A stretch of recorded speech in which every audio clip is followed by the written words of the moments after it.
वेदांत academy अंकुरन institute में आप सभी का स्वागत है। आज हम बात करने वाले हैं कोऑर्डिनेट के सेकंड पार्ट की। निर्देशांक ज्यामिति में आगे बढ़ के सेकंड पार्ट पर हम आ गए हैं और आपको सारा टॉपिक पढ़ाया जाएगा। कोशिश की जाएगी जो एडवांस मैथ्स ग्रुप 2 सब ग्रुप 4 में पूछा जाता है और आबकारी में पूछा जाएगा या दूसरी जो वैकेंसीज एमपी में करंट में हैं सभी में जो एडवांस पूछा जाएगा आपको बहुत अच्छे से तैयार करवा दिया जाएगा। यहीं पर यूट्यूब पर आपको तैयार करके दिया जाएगा। तो पिछला सेशन हम थोड़ा सा देखते हैं और अगले सेशन पर चलते हैं। आज हम क्या डिस्कस करने वाले हैं। पिछले सेशन में हमने कोऑर्डिनेट्स डिस्कस किए थे। कोऑर्डिनेट्स में आपको बताया था सबसे पहले क्या लिखा जाता है। सबसे पहले लिखा जाता है एक्स और वाई। पहले एड्रेस में पहले लिखा जाएगा x और x क्या होता है, किसी भी पॉइंट से परपेंडिकुलर लंबवत x अक्ष को जो x अक्ष पर जो दिखाई दे वो होगा x निर्देशांक और वहीं से y पर लंबवत देखने पर जो दिखाई दे वो होगा y कोऑर्डिनेट। इसके बारे में हमने बात की थी और लिखा जाता है पहले x और फिर y। और लेफ्ट और राइट में और लेफ्ट में राइट तरफ होगा x पॉजिटिव, लेफ्ट हैंड होगा x नेगेटिव, ऊपर होगा y पॉजिटिव, नीचे होगा y नेगेटिव। इसके बारे में बात की थी हमने। फिर उसके बाद कोऑर्डिनेट्स देखे थे। इसे प्रथम चतुर्थांश कहा जाता है जहां दोनों पॉजिटिव होते हैं। इसे द्वितीय चतुर्थांश कहा जाता है जहां पर x नेगेटिव और y पॉजिटिव होता है। यहां पर दोनों नेगेटिव होते हैं और यहां पर x पॉजिटिव और y नेगेटिव होता है। ये हमने डिस्कस किया था और इसके क्वेश्चंस भी हमने देखे थे। अब हम चलते हैं आगे लाइन पर। लाइन की कहानी क्या होगी। लाइन के बारे में, रेखा के बारे में हम बात करें। हाँ, कोई भी इमोशनल नहीं होना रेखा नाम सुनकर। लाइन के बारे में अगर हम बात करें हाँ तो भावनाएं जल्दी जागृत हो जाती हैं। अरे यार वो तो ज़्यादा इमोशनल नहीं होना है, अपने टॉपिक पर आ जाओ क्योंकि अभी यही इमोशंस है, इसी से अपना काम होने वाला है। तो इसी पर रहते हैं। लाइन, रेखा।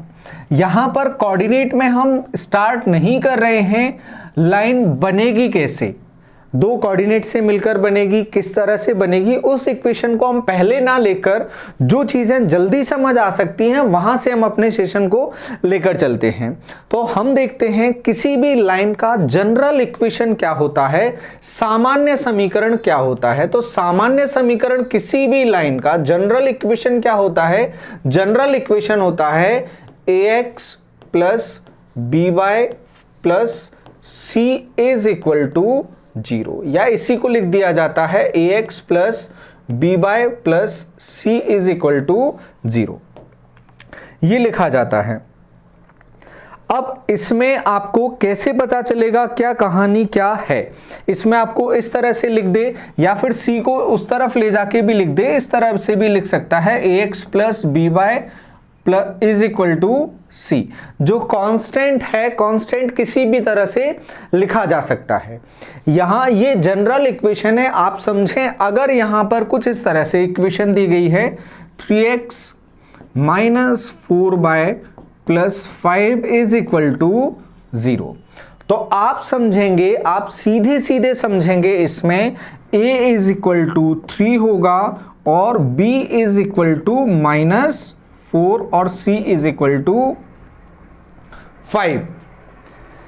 यहां b की वैल्यू क्या होगी, -4, क्योंकि सारी चीजें किस में है, x और y के साथ में प्लस में है। अगर माइनस आ रहा है तो किसकी वजह से आ रहा है, जो y के साथ कोफिशिएंट है उसकी वजह से, जो y के साथ कांस्टेंट है उसकी वजह से क्या आ रहा है, माइनस आ रहा है। जो गुणज है उसकी वजह से माइनस आ रहा है, तो वो सीधे किस में होगा, माइनस में होगा। इस बात का हम ध्यान रखेंगे।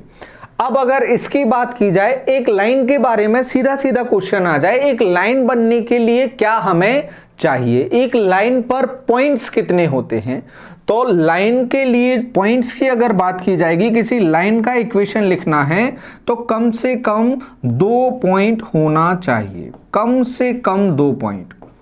और मैक्सिमम कितने पॉइंट होते हैं एक लाइन पर, मैक्सिमम पॉइंट होते हैं इनफाइनाइट, अनंत बिंदु होते हैं एक लाइन पर। और एक लाइन पर कम से कम, एक लाइन को बनाने के लिए कितने बिंदु चाहिए, तो कम से कम 2 पॉइंट चाहिए एक लाइन को बनाने में। ये बहुत सिंपल और सीधा सीधा इंट्रोडक्शन लाइन का लिखी जाएगी, ax plus B Y plus C is equal to 0 के फॉर्म में। यहां इज इक्वल टू सी भी लिखा हो सकता है। इस फॉर्म को आगे हम थोड़ा सा चेंज करेंगे और बताएंगे, लेकिन अभी के लिए हम इसको रखें और इसको और फर्दर हम आगे स्टडी करते हैं कि क्या लाइन की और कहानी बनती है। जैसे हमने एग्जांपल लिया 3x plus 4y is equal to 12, ये एक लाइन ले ली। प्लस में भी लिख, यहां आके माइनस में भी हम लिख सकते हैं, इज इक्वल टू में 12 के फॉर्म में भी लिख सकते हैं। अब अगर इसे हम लाइन बोल रहे हैं तो इसकी और कहानी को कैसे हम समझ सकते हैं, क्या उसमें होगा। तो हम देखें लाइन बनाने का तरीका क्या बनेगा, किस तरह से लाइन बनाई जाती है या स्कूल में हमें किस तरह से समझाई जाती है लाइन। अब आप लाइन को देखें, ये लिखा आपने, एक तरफ लिखा x और एक तरफ लिखा आपने y। अब कोई भी लाइन है, अभी हम ये मानकर चल रहे हैं ये नॉन पैरेलल है x और y अक्ष की। आगे आपको बताएंगे ये नॉन पैरेलल देखकर ही क्यों पता चल रही है, ये आपको आगे समझाएंगे और आप भी देखकर बता दोगे ये पैरेलल नहीं है। यदि ये पैरेलल है किसी के तो ये किसके पैरेलल है ये आप बता पाओगे आगे चल के आराम से। अभी हम चले, अभी देखते हैं ये नॉन पैरेलल है। नॉन पैरेलल है ना तो x अक्ष के समांतर है ना ये y अक्ष के समांतर है। यदि ये किसी के समांतर नहीं है तो दोनों में से किसी ना किसी को ये जरूर दोनों को ही काटेगी, किसी ना किसी को क्या, दोनों को ही काटेगी। चाहे ये ऐसे निकले, यूं निकले, किसी भी तरह से निकले, ये किसी भी तरह से, लेकिन ये दोनों को जरूर काटेगी। अब हम देखें, अगर इस लाइन को मोटा मोटा हमें ड्रॉ करना है तो हमें क्या करना होगा। लाइन बनानी हो कि हम ये देखना चाहते हैं ये लाइन कहां से जा रही है, क्या कर रही है। या इसमें क्वेश्चन पूछा जा सकता है x अक्ष पर कितना अंतखंड काट रही है, y अक्ष पर कितना अंतखंड काट रही है। ये इंटरसेक्शन पूछे जा सकते हैं, x एक्सिस पर इंटरसेक्शन कितना है, y एक्सिस पर इंटरसेक्शन कितना है, मूल बिंदु से x अक्ष को कितनी दूरी पर काट रही है, y अक्ष को कितनी दूरी पर काट रही है, ये पूछा जा सकता है। x और y अक्ष पर काटे गए अंतखंडों के बीच की दूरी, ये भी पूछी जा सकती है आपसे। अब आप समझें क्या क्या पूछा जा सकता है और क्या क्या बिल्कुल सिंपल दिखेगा। जैसे यहां हमने पहला क्वेश्चन लिखा, अच्छा पहले तो बनाना देख लेते हैं अपन, क्वेश्चन उसके बाद लिखते हैं। बनाएंगे कैसे हम इसको बनाएंगे जब ये इस लाइन पर होगी। अगर इस लाइन पर कहीं पर भी ये लाई कर रही है, इस लाइन पर अगर ये लाई करेगी तो आप बेहतर समझ सकते हैं। अगर इस पॉइंट पर है तो हमें x और y लिखनी है। x कुछ भी होगा, x कुछ भी होगा, लेकिन y कितना होगा, यहां भी होगी तब भी y कितना होगा, 0। यहां भी होगी तब भी y की तरफ देखेंगे हम, क्या दिखेगा हमें, 0 0, क्योंकि ये तो ओरिजिन है। y की तरफ देखेंगे 0, सिर्फ चेंज क्या हो रहा है, x। तो हम y को 0 लिखेंगे, हमें पता चल जाएगा x का वैल्यू क्या है। y 0 लिखा, ये पूरा 0 हो गया, 3x इज इक्वल टू 12। 3 से 12 में भाग लगाओगे कितना आएगा, 4। जब y 0 है तब x पर कितना आ रहा है, 4। ये 1, ये 2, ये 3 और ये 4, मतलब इस पॉइंट को टच करेगी लाइन, यहां से गुजरेगी। अब और देख लेते हैं हम कहां से गुजरेगी। जब x 0 होगा, x कहां 0 होगा, इस पूरी लाइन पर आप जाओगे, यहां से देखोगे x अक्ष की तरफ, ये वाला पॉइंट दिखेगा। नीचे वाले पॉइंट से देखोगे तब भी ये, यहां से जाओगे तब भी ये 0 दिखेगा x। तो y अक्ष पर आप कहीं भी खड़े रहो, x 0 होगा। हम देखते हैं ये y को कहां काट रही है ये लाइन, तो y को कहां काट रही है ये लाइन, y को जहां भी काटेगी लेकिन x फिक्स होगा, x क्या होगा उस जगह पर, 0। देखो आप यहां कुछ भी लिखोगे आपको x का मान 0 मिलेगा, y की जगह कुछ भी लिखना पड़ेगा। आप यहां लिखोगे तब भी आपको x 0 लिखना पड़ेगा, y की जगह कुछ ना कुछ होगा प्लस में। ये बात हम पिछले लेक्चर में डिस्कस कर चुके हैं, इसीलिए उसे बहुत बेसिक कहा था। तो ये तो बहुत क्लियर हो रहा है आपको। तो x दोनों कंडीशन में क्या है, 0। अब हम देखते हैं y अक्ष को काट कहां रही है। तो y अक्ष को कहां काटेगी, जहां भी काटेगी x इज इक्वल टू क्या होगा, 0। x इज इक्वल टू 0 होगा तो x is equal to 0 put किया, y कितना आ जाएगा, ये 0 पुट किया, y इज इक्वल टू कितना आ रहा है, 3। x हो जाएगा पूरा 0, 4 से भाग लगाओगे 12 में आ जाएगा 3। जब x 0 है तो y 3 है, जब y 0 है तो x 4 है। तो x के y कितना आ रहा है, 3। जब x 0 है, x इस पूरे पर 0 है, y कितना है, 3। ये हो जाएगा 1 2 और ये 3। मतलब ये इस पॉइंट से जा रही है, इसे कहा जाएगा 0 3 और इसे कहा जाएगा 0 4। ये देखो, सॉरी, ये होगा 4 और 0, क्योंकि x यहां पर 4 है, ये लिखने में आएगा, यहां लिखने में आएगा 0 और 3। इन दोनों से होकर ये लाइन गुजरती है, होकर गुजरती है तो गुजार देते हैं, निकलवा देते हैं यहां से। चलते हैं, इन दोनों पॉइंट से होकर कुछ इस तरह से, इस पॉइंट से होकर गुजरेगी, कुछ इस तरह से ये लाइन बनेगी, ये लाइन बन जाएगी और ये आगे चलती जाएगी। आप अगर इसमें अलग अलग वैल्यूज भी पुट करोगे ना तो वो इसी लाइन पर वैल्यूज मिलती जाएंगी। कोई भी नॉन पैरेलल लाइन, अक्ष के असमांतर लाइन दोनों अक्षों को कहीं ना कहीं काटेगी और जरूर काटेगी। ये आपको पता चल गया। अब आपसे क्वेश्चन क्या पूछ सकता था, पहला क्वेश्चन आपसे पूछ सकता था 3x + 4y is equal to 12 x अक्ष पर कितना अंतःखंड काटेगी। x अक्ष पर कितना अंतःखंड काटेगी, बताओ कितना हिस्सा काटा, कितना काटा, 4। देखो x अक्ष पर कितना काटा, 4 काटा।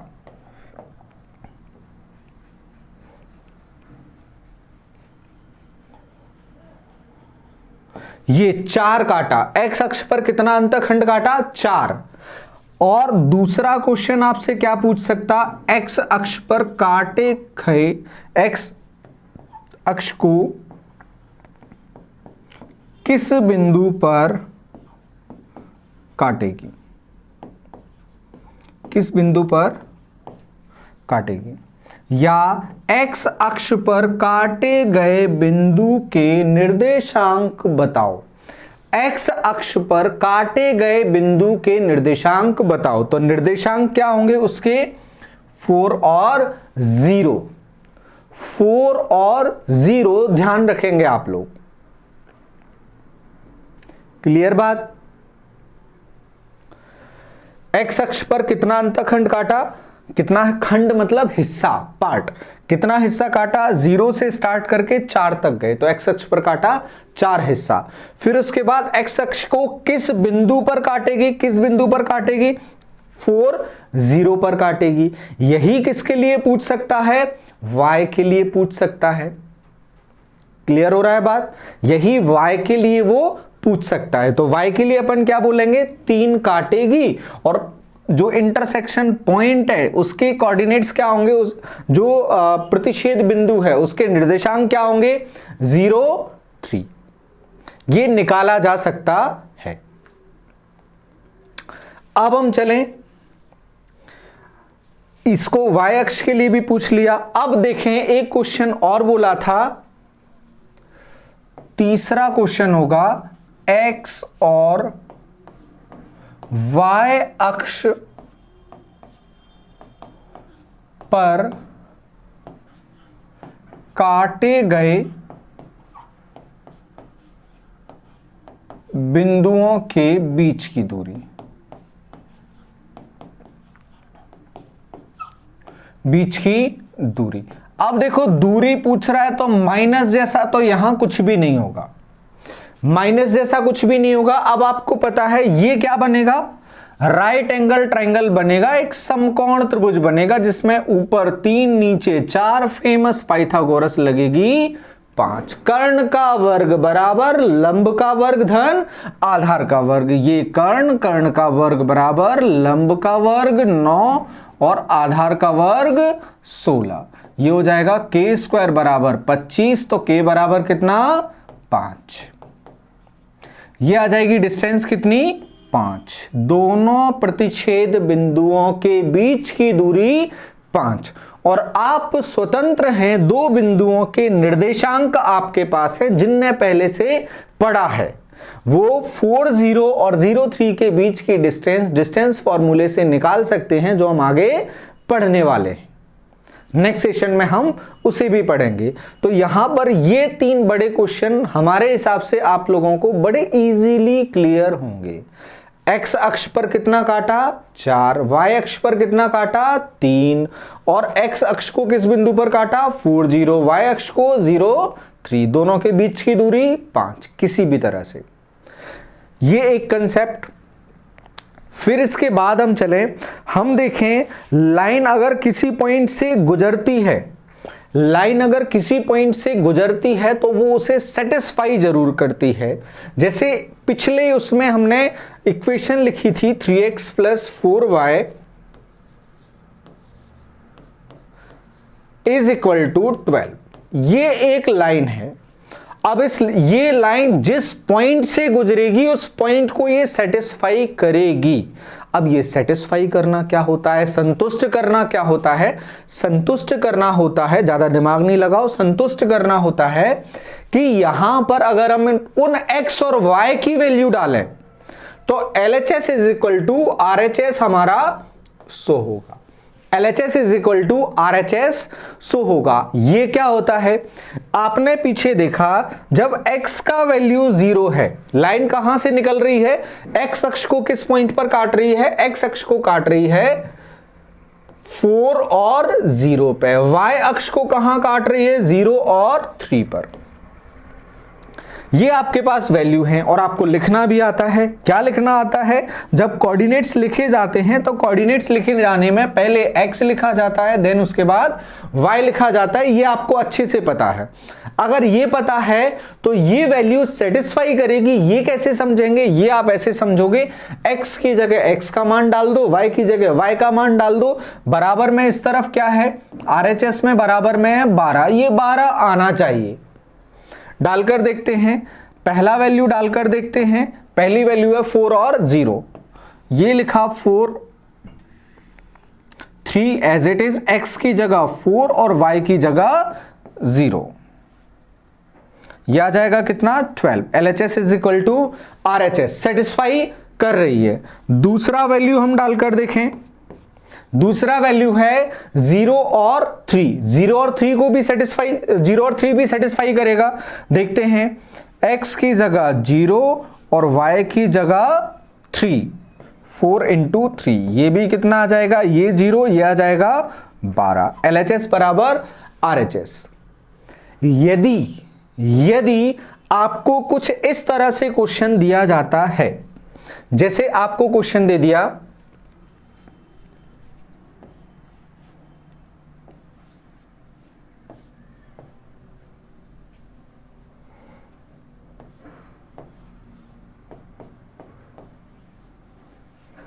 इस तरह से क्वेश्चन दे दिया और इसमें पूछा ये रेखा किस बिंदु से होकर गुजरती है, ये बना दिया क्वेश्चन, किस बिंदु से होकर गुजरती है, किस बिंदु से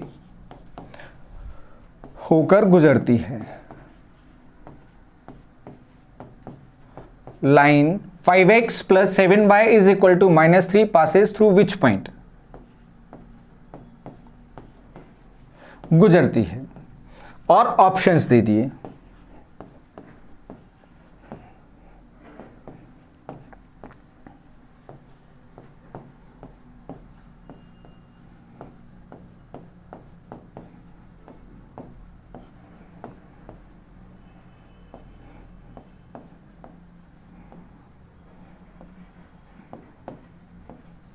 इस तरह से ऑप्शंस दे दिए।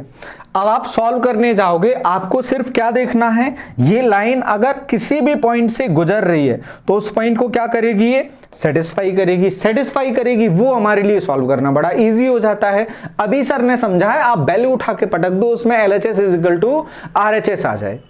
या तो आप इसमें पुट कर दो या फिर -3 को यहां लाके पूरे को क्या कर दो, 0 कर दो। या आप क्या मान लो, इक्वेशन क्या बन जाएगी, इक्वेशन बन जाएगी 5x + 7y + 3 = 0। अब देखो, मोटे तर्क से, एक बड़े मोटे तर्क से आप देखोगे सभी वैल्यूज पॉजिटिव दिख रही हैं।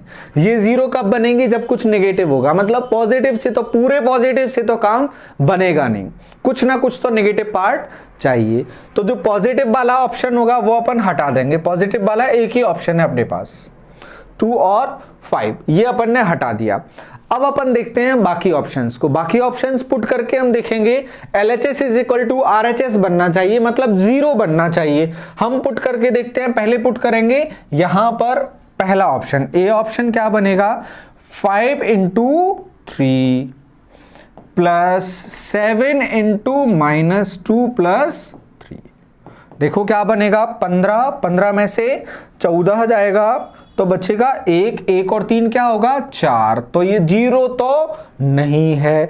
अगले इक्वेशन पर चले, बी ऑप्शन हट गया, सी ऑप्शन।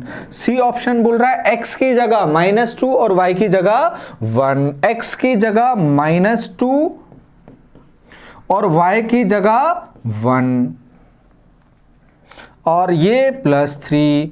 1 लिखने का कोई मतलब नहीं है।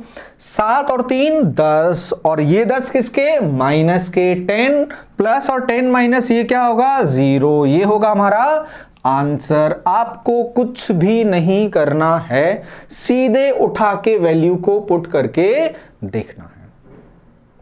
तो उम्मीद है आप इसे बड़ी आसानी से समझ गए होंगे कि अगर कोई लाइन किसी भी पॉइंट से गुजरती है तो उसके निर्देशांक कुछ भी दिए हों वो उसे सेटिस्फाई करेंगे। और सेटिस्फाई करने का मतलब होगा उसमें पुट करने पर वो जो LHS है वो RHS के बराबर आ जाएगा, चाहे RHS में 0 लिखा हो या फिर कोई कोफिशिएंट लिखा हो। ठीक, अब एक क्वेश्चन आप लोगों के लिए, एक लाइन लिख दी जाए, 2x + 3y = 5। इसमें एक क्वेश्चन लिखा है, लाइन, रेखा। हाँ, किसी को लगे सर रेखा ना बोलें तो आप कमेंट में डाल देना, हालांकि इसका कोई विकल्प भी नहीं है, रेखा ही बोलना पड़ेगा हिंदी में। हाँ, तुम कुछ और देख लो चलेगा। रेखा 2x + 3y = 5। अब इसमें हमसे क्वेश्चन पूछा है, रेखा ये कितने बिंदुओं से होकर गुजरेगी, कितने बिंदुओं से होकर गुजरेगी, कितने बिंदुओं से गुजरेगी। और आपको ऑप्शंस दे दिए उसने, A 2, B 1, C 0 और D अनंत।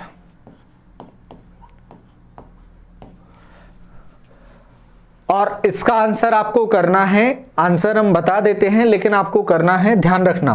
पीछे बताया था एक लाइन अगर कम से कम पॉइंट पूछा जाता तो हमारा आंसर हो जाता 2, और अगर कम से कम नहीं पूछा है तो लाइन बनती है अनंत बिंदुओं से मिलकर। यह ध्यान रखेंगे आप। अब चलते हैं, एक और एग्जांपल लेते हैं आप लोगों के लिए। एक और क्वेश्चन लेते हैं। अगला क्वेश्चन है, निम्न में से कौन सी रेखा मूल बिंदु से गुजरती है, कौन सी रेखा मूल बिंदु से गुजरती है। Which of the following line passes through origin? Which of the following line passes through origin?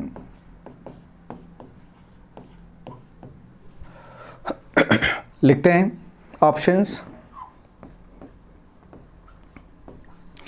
5x minus 3y plus 7 is equal to 0,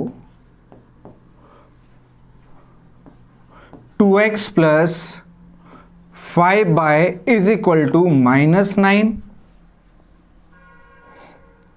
C option -3x plus 2y is equal to 0 और D option 9x plus y plus 1 is equal to 0।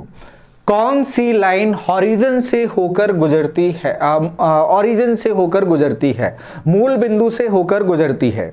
तो इसको pause करके आप लोग answer करने की कोशिश करेंगे किस कौन सी लाइन गुजरेगी अगर ऑरिजिन से गुजर रही है तो। करो जल्दी आंसर पॉज करके। ठीक है, अब आपका जो भी आंसर आया, अब सुनो, कहां से गुजर रही है? ऑरिजिन से गुजर रही है, मूल बिंदु से गुजर रही है। और मूल बिंदु आपको समझाया, पिछले लेक्चर में भी समझाया और आज भी बताया। मूल बिंदु का मतलब क्या होता है? 0 0, जहां 0 0 पुट करने पर LHS is equal to RHS आ जाता है, वही हमारा क्या होगा? लाइन सही होगी। अब देखते हैं निम्न में से कौन सी लाइन 0 0 पुट किया, क्या आ रहा है? 7 इज इक्वल टू 0 नहीं होता है, गलत। 2x plus 5y is equal to -9, x और y 0 पुट करेंगे, 0 इज इक्वल टू -9, मैथ्स गलत हो जाएगा। यहां 0 0 पुट करोगे, पूरा क्या बन जाएगा? 0। आंसर बनेगा ऑप्शन नंबर सी। लास्ट में ये भी 0, ये भी 0, 1 इज इक्वल टू 0, गलत। ये आप इजीली इस तरह के क्वेश्चंस को हैंडल कर सकते हैं और आप लोगों से उम्मीद भी की जाएगी आप इस तरह के क्वेश्चंस करें। अब देखो यहां पर इन सभी ऑप्शंस में डिफरेंस क्या बन रहा है? डिफरेंस देखो, यहां एक कांस्टेंट आ रहा है, यहां एक कांस्टेंट आ रहा है, इस तरफ जाके प्लस हो जाएगा, माइनस में भी रहे हमें फर्क नहीं पड़ता, बस हमें एक कांस्टेंट दिख रहा है। यहां पर कोई भी कांस्टेंट नहीं दिख रहा है, यहां पर कांस्टेंट प्लस में दिख रहा है। आप इसको चाहे -7 कर लें और ठीक रहेगा, जिससे ये गलतफहमी नहीं रहेगी कि प्लस के कोफिशिएंट दिखते हैं। माइनस के हो सकता है मूल बिंदु से गुजरे तो माइनस भी नहीं होता, प्लस और माइनस का कोफिशिएंट आता ही नहीं है। कैसी इक्वेशन रहेगी? जहां पर कोई भी कोफिशिएंट नहीं होगा, कोई भी निर्देशांक नहीं होगा, ऐसी लाइन गुजरेगी ऑरिजिन से। मतलब हम एक नोट करके पॉइंट लिख सकते हैं, नोट करके हम लिख सकते हैं, मूल बिंदु से गुजरने वाली रेखा, line passing through origin is or will be, मूल बिंदु से गुजरने वाली रेखा, मूल बिंदु से गुजरने वाली रेखा, गुजरने वाली रेखा।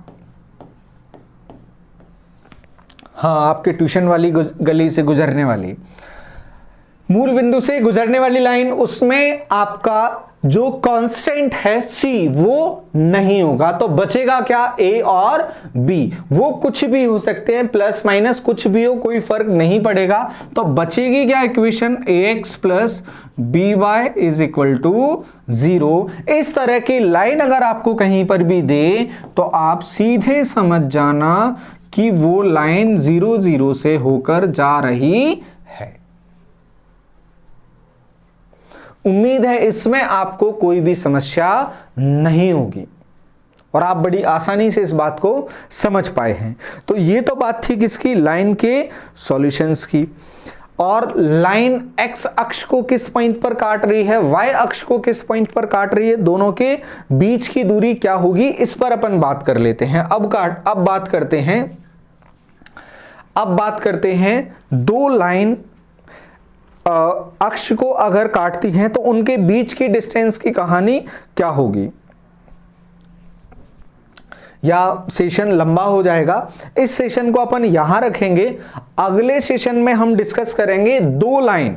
अभी तक हमने एक लाइन की बात की, अब दो लाइन अगर वो एक्सिस के पैरेलल नहीं है तो एक्स अक्ष और वाई अक्ष दोनों को काटेंगी और जहां भी वो काटेंगी उन पॉइंट्स के बीच में डिस्टेंस कितनी होगी। इस तरह के और क्वेश्चन, 2 लाइन पर बेस्ड क्वेश्चन हम डिस्कस करेंगे जो बनते हैं आपके एग्जाम में, सीधे सीधे पूछे जाते हैं।